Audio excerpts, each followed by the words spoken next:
Regina does a little down-home cooking with a hearty vegetarian chili, her special cornbread recipe, and a taco salad that is sure to be the hit of your next potluck.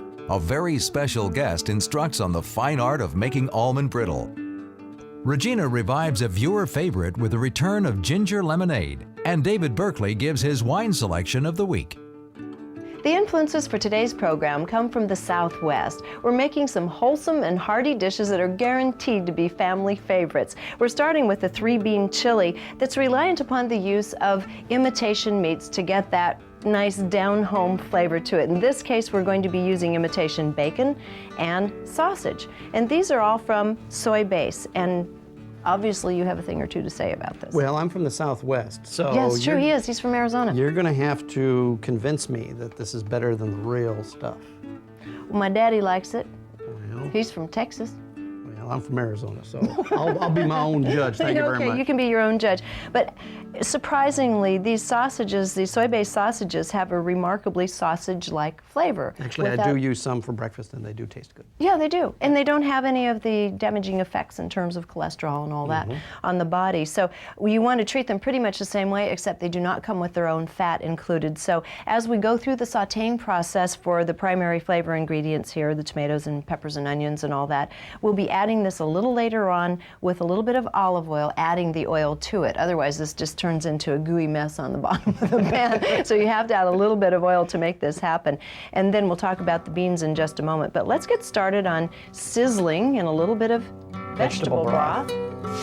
Oh, you know me well. Yes. Geez, how many recipes start with a little vegetable broth and onions? I mean, How many times do I pour more vegetable broth? that is true. And you know, it doesn't seem to matter what the cuisine is. It's No got matter onions and bell peppers and/or garlic. Whether you're going Italian, Greek, or Mexican or Indian, it seems that this is the base of so many, and garlic, the base of most cuisine, and it's good for you. Onions. So you're going to saute these. We're going to sizzle them up for just a minute or two till they start to soften, and as soon as they start softening, we'll add the oil, and then we'll add the meats, and I'll show you how that all comes together. So we'll just give this a minute or two. Now, being careful not to overheat the olive oil, I've left just a little bit of moisture in here. We'll add the olive oil, stir it quickly. As long as there's moisture in here, you're not going to overheat the oil. And then very quickly, let's put that sausage in. And this is basically, it's not like real sausage in that you need to cook it thoroughly, because this is soy. It's already cooked. It's a prepared food. All it has to do is be heated. In this case, we're just going to separate infuse it. the flavors around. Yeah, exactly. That's pretty much it. So we'll get this broken up a little bit, and as soon as we get it broken up, then this will all go into the pot with the tomatoes, the liquid ingredients, and ultimately our lovely beans. We have a really pretty bean selection happening there today. I used to use just kidney beans in this recipe, and now I've decided I like the flavor and texture of using a few different beans. That's a 3-bean chili. And so you can use pretty much anything you have in your cupboard except lima beans. And today we had a bag of these really beautiful scarlet runner beans. You can see they have this mottled effect, and they're as large as kidney beans, almost as large as a lima bean. Really wonderful flavor and texture. So we have scarlet runners, we have the little red pinquito beans, and just a standard pinto or chili beans. Now, one thing you can do to add a little bit of extra flavor, if you like, is get a vegetarian chili bean. It has all the spices in it, but doesn't have any meat. Usually it'll say fat-free on the label because it doesn't have any meat in it. So we're going to add these in just a little bit as soon as Chris is done over there. And is it pretty? Oh, it's looking good. Just a little bit more. I like it a tiny bit finer. Yeah, thank you. And then we're using the imitation bacon bits. Now, you'll see these in the store. Some of them actually are made from bacon.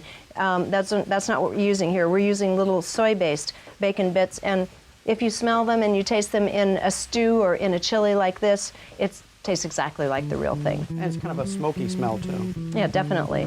Okay, Chris, as soon as you're ready, let's put it all in the pot, and we'll be ready to make some cornbread. If you want to pick that up, I'll move the pot over. Okay. And we have about, 6 cups of water in here that we'll need, because this chili is going to cook for a couple hours. You won't have to wait that long, but it is going to cook for a couple of hours. Okay, and then You can use either, if it's off season, you want to use canned tomatoes. Chopped tomatoes are fine. And if you've got nice fresh tomatoes, you'll be using about, 2.5, 3 cups of tomatoes. Go ahead and put the beans in. And then, of course, chili powder. We have a fairly generous amount of chili powder here, about a tablespoon. Aren't those pretty beans? Nice 3-color, too. Well, and also you're getting a lot of nutrition in there, not just the fiber, but each bean is loaded with the different levels of nutrients, magnesium, a lot of minerals, and seasoning salt. And a 1/4 cup of the bacon, the fake bacon. You've got optional cayenne. I like to put Yeah, you like cayenne. I knew she was going to put cayenne in. Chris does not like heat, so we go round and round about this. So I'm going to split the difference. We just have a little pinch of cayenne in here. Cover it up, leave this over let's say you want a fairly low flame for about 2 hours, and you got that. So we'll whisk all this away and start getting our ingredients out. We're making a really special cornbread today to go along with the chili. And now we're going to be making a dish that's intrinsically Southern. It's cornbread, but we're making it with a Southwestern flair. And the recipe, you can use any cornbread recipe. In fact, I like to use the one right off the box of cornmeal myself. It's pretty much foolproof. And we're going to be adding a couple ingredients up here. In fact, Chris, in a little bit, as soon as I get these, let me get these together so I can make some space for you. We're mixing the liquid ingredients, which is milk and egg, and I like to get, if you can find it, a little bit of unrefined organic vegetable oil. It can be a corn oil or a canola. You want to mix those up? Safflower. If you want to whisk that up a little bit, just a little bit, and I'll start mixing the dry ingredients together. And we use here an unbleached white flour and the cornmeal. Now, I like the color of yellow. If you only have white cornmeal on hand, that's not a problem. And again, as I've mentioned before, if these ingredients are going in rather quickly, just go to the website. Everything's there. All the recipes are listed there. And the one thing that gives cornbread that, I think, that extra special flavor is a little bit of sugar. And it really... Especially with chili. Especially with chili, yeah. And personally, I don't swap out any other ingredients for the sugar because it does change the chemistry, unless you want to get into that. Okay, so we have a little bit, about 3 to 4 tablespoons of sugar in the recipe, and then we have salt, and finally, baking powder, and then we're going to add secret ingredient number one now. Okay, this is vanilla. I think adding a little bit of vanilla adds a really indefinably smooth flavor to cornbread, so we're only going with about a ½ teaspoon. And then Chris, while I start mixing all of this together, do you want to begin with secret ingredient number 1, or I guess number 2 after the vanilla. Yep. Okay, and that is a little bit of grilled corn. I grilled this myself. He did. You're such a good griller. And when you're taking corn off the cob, use a serrated knife. Absolutely. It works much better. Okay, and then to give this recipe a little bit of heat, as soon as he's done cutting that off, we're going to put in some canned and diced chilies. Now, if you like, you can go with fresh chilies. You can even go with a jalapeno, or even if you're really gutsy, you can go with a habanero. I don't see any point in that. You know, burn all your guests' mouths. But we're going to go instead with a standard canned diced chili. And depending on what part of the country or world you're in, if you can possibly find the hatch chilies from New Mexico, I think they have a really superior flavor. And then finally, we're going to put a little bit of cheddar in here. Let's start sprinkling some in. It doesn't want to be overwhelmingly cheddary. Mild, medium, sharp, Longhorn, Colby, what do you use? I like to use sharp cheddar. However, it really doesn't matter. If you have something else in the refrigerator you'd like to use, you can even get experimental and use some of the kind of dry, hard white cheeses. Yeah, I was gonna say you can use Jack any would be kind good. of, Jack would be fine, a little on the bland side, but it would be all right. I think that should do it. Okay. I think we've got it here. Maybe some pepper cheese. You can use pepper jack, except we already put our peppers in, so it just depends on how peppery you want to get. And I always cook my cornbread in my cast iron skillet. I like it that way. Very authentic. And so this goes in the oven at 400 for about 25 minutes. So we have the chili on the burner. This is going in for about 25 minutes, and while this is baking, we're going to make our salad.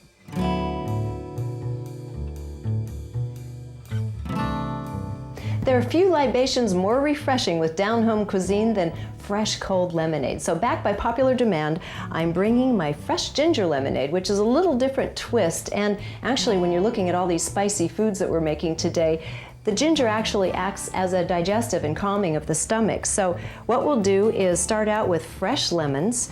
When you're making fresh lemonade, it's a good idea to go ahead and roll the citrus. Anytime you're trying to get citrus juice out, good idea to roll it first and get all the juices released inside. You can see here the lemon is nice and soft. It's going to make it a lot easier on you when you try to start squeezing it.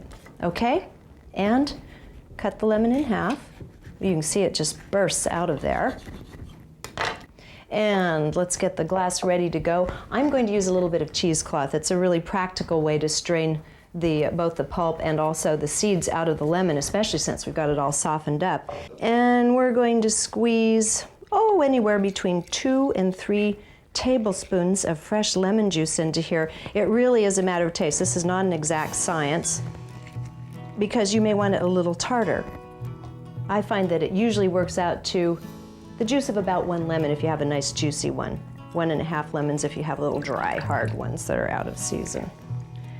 So here it looks like we've got right about 2½, 3 tablespoons of fresh squeezed lemon juice. There we go. Good. Now we want to add the ginger. Now, ideally when you're looking for ginger, you want to find it nice and plump in a shiny, smooth skin. That means it's fresh. I mean, fresh, as fresh as you're going to get it when it's flown in from all over the world, but this is a pretty good plump piece of ginger. And what I've done is I've taken a little piece of it, about a 1½ inch piece of the root, and peeled it. Now what we're going to do is grate it. You can have either a coarse or a fine grade on this, it doesn't really matter. And you want to get about, 1 or 2 teaspoons of the ginger because it really doesn't take much of the fresh ginger juice to liven this glass of lemonade up. And so we'll just get all of the juicy grated ginger together here. I like to use these little bags, the bouquet garni bags, just because you get a nice fine mesh going here that you can get juices out of. Now here we're just going to squeeze it. Like I said earlier, look at how much juice you're getting out of just that tiny bit of ginger. And be careful with this because ginger, fresh ginger, if you're not accustomed to using it in drinks, is very strong. As I said earlier, with the ginger, wonderful curative powers to having fresh ginger in the diet, especially if you're having spicy cuisine. So we'll get all this out of the way. And we're going to put the sweetener in. In this case, I like to use, whenever I'm making lemonade, maple syrup, and I try to get a nice dark grade. It really doesn't matter. You might only be able to find the A grade. This is a B grade. You can get it all the way up to D grade, depending on what part of the country you're in. But it has extra minerals in it, and so because of the vitamins and minerals, you might as well add a little bit of what you can to bump up the nutritive value of this particular drink by using this. You don't have to. You can use honey, you can use sugar, you can use fructose, which is a good way to go as well. And you put about, 3 tablespoons of this in. Just about an equal amount to the lemonade, the lemon juice.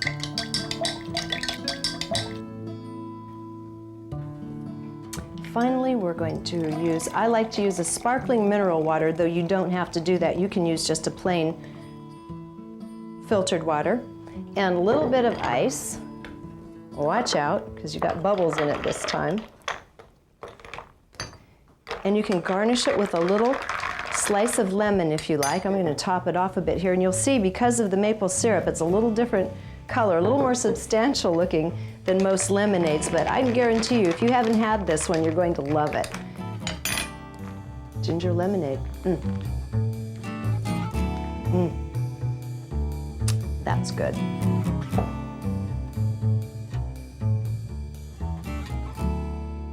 Now, everybody's got their version of a taco salad. I got 2 or 3 myself. Okay, so how are they? Do you want to tell me now, or as we're going, do you want to tell me It's how very it similar differs? to this, so I'll tell you what the differences are between this one and one of my favorites. Okay, sounds good. Now, probably, I think what makes this so approachable for people is that the dressing is not particularly hot in this. Yeah. In fact, even though it's a taco salad recipe, and today a lot of taco salad recipes have a lot of really exotic grilled ingredients, a lot of peppers, this doesn't. This is just a friendly little salad that has some crunchiness and some beans, and many years ago they called that a taco salad. And That's the not topping is. That's Catalina dressing, which This is not, Catalina dressing. it's not particularly Southwest, but it adds a kind of a sweetness to it. Yeah, it does. And you can also use a French dressing if you can't find And this. in my version, it's a ranch dressing. It's a ranch dressing. That's primarily the difference. Now you've given your secret away. There's that story.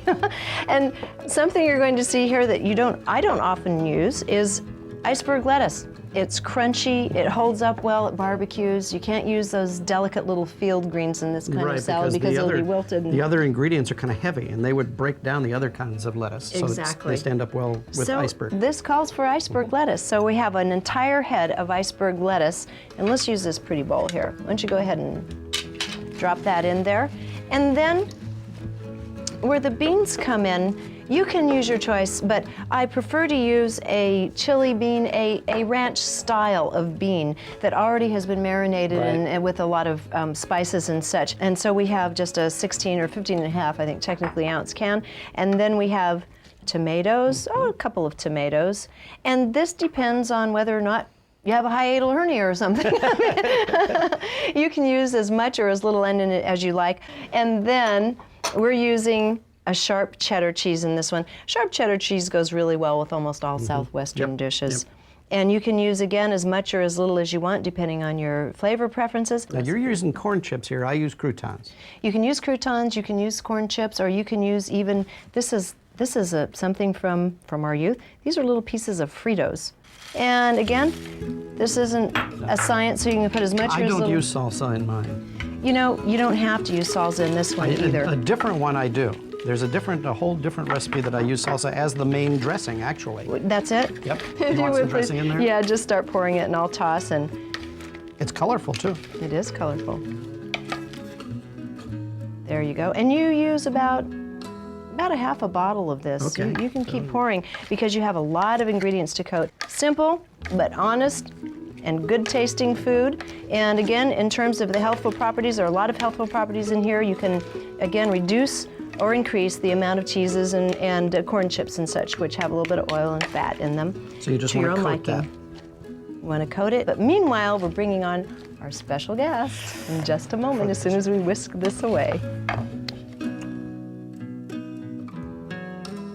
Now, I told you earlier in the program we had a really special guest today, and I wasn't kidding because it's my dad. And my dad is originally, and he fits into this show because he's originally from Texas. Now, I know he doesn't sound very authentic, as you'll see in a moment, because when he was 17, he moved to San Francisco from the oil fields in Texas. That's very true. And then studied the California dialect, because you thought you might blend a little better in the business world. Well, I did not blend at all as a No, you Texan, didn't. not in the financial district of San Francisco. And particularly with the vernacular used in the oil field. And so as I just learned something, in fact, that I didn't even know until Dad and I were talking just a moment ago off camera. I said, well, Dad, you know, since we were kids, you've always been making your brittles and all of that, but turns out that Grandma used to let him cook and make candies when you were a little tiny guy. I had no idea. I just learned this today. Well, she encouraged us, really. Yeah. That's so, and donuts and all of that. Donuts. And so she was a candy maker. That was a big deal in your family. No, she let us make the candy. She didn't make it, just you guys. Primarily. She did make a special candy, but she just allowed us to make what we wanted. So I did candies and cookies and things of that sort. Well, and here we are today, grandkids and so forth, and you're going to share with us your favorite brittle, which is almonds, and as we go along, we'll talk a little bit about the almond thing. But it starts happening pretty quickly, doesn't it? Once you get it over to the stove and it reaches a certain temperature, it happens quickly, the brittle. Well, it's a very simple process, really combining the sugar and a caro in the water and then boiling it down until you get a very special consistency, and that is a threading, not a stringing, but a threading. Right. The little threads blow like spider And webs. at that point, it's correctly cooked So tell us. for adding the almonds or pecans or peanuts, whatever your brittle happens to be. And then this is our magic last ingredient, as I recall, Then from being a kid. the vanilla and salt and baking powder and baking soda. Okay, so you're going to begin with which one, the sugar or this Now we syrup begin here? with 2 cups of sugar. Okay, I'll just pour it in for you, and then I'll let you right. do the rest. I'll stand back. 2 cups of sugar and 1 cup of caro and a half cup of water, which have been mixed together, primarily for easy pouring. And then the salt. There you go. Don't want to add that And the baking salt. soda in yet. Now that's all that's required until we get underway with the heat. Okay, so why don't we go ahead and put it over on the stove, because this will take a few minutes. All right, we'll bring this over and bring it up to about 250 degrees. It takes about 5 minutes for this to really condense down to the point that we're going to get to the threading, at which point we then add the almonds or pecans or peanuts, whatever It looks has to me been like the it's choice. over, what, a medium high? Yes, flame? that's medium to medium high. Okay. Now we need to get this boiling. It has to boil. Only in the boiling process are we going to remove the water, distill the water out. It's almost there. It's almost threading. threading. Yeah, it's. Can you see? It's yes, like it a little threaded. spider web. I hope you can see this. It's very fine. Well, the Yeah, there it is. See how it kind of bounces back up? Yeah. flip back over the There we top. All right, now we'll put the nuts into the mixture and we'll cook until these nuts begin to turn a light gold. We cook to color at this point because at that point the moisture will be gone from the nuts and we'll have the right consistency. All right, here we go. Oh, you can smell the almonds now. And Cooked we put almonds. in the vanilla. About a tablespoon of vanilla. Isn't that a delicious smell? It's heavenly. And now, Now this is a fun part. Regina, you may want to stand back because the leavening is about to occur. And the whole thing starts puffing now. And it's very, very critical be done only once Okay. because the plot is not to break the bubbles. And this was already buttered. This pan was buttered. And you see, this is the kind of brittle that's nice and fluffy. It's not the kind that breaks your teeth. It really, it's almost not buttery exactly, but very crunchy and light and a lot of air bubbles. Kind of in it. akin to a honeycomb. It is. And we're going to have to let That's this cool, and then we'll have a bite in just a little minute. This stuff is fabulous. And you do. You make about the best brittle I've ever had, Daddy. Thank you, sweetheart. And so while this is cooling, we're going to go to David Berkeley and find out what he would serve with our Southwestern dishes today.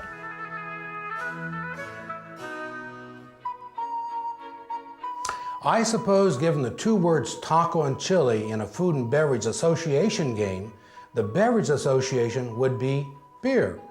Good reason, because both of these dishes can be complemented by an ice-cold beer. And another good reason is that it's not uncommon that they bring a bit of fire to the plate, and the beer is a refreshment to the palate.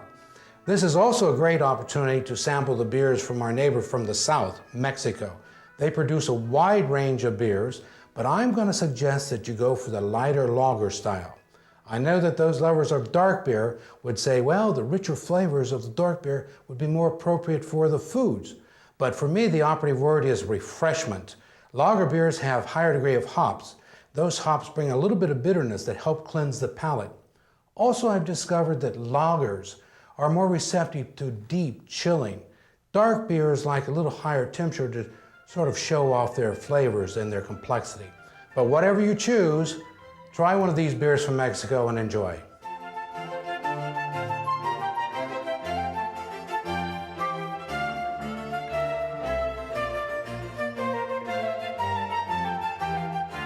Well, we have another 10 minutes or so before this completely firms up, and if you like, we can wait. No, that's a little bit of dead time. So you're just going to have to take my word for it. My dad's brittle is the best. So thanks so much, Dad, for coming and taking a little time out of your work day. It's a pleasure. Till next time, santé. Santé. To find out more about Regina's Vegetarian Table, visit our PBS website at pbs.org.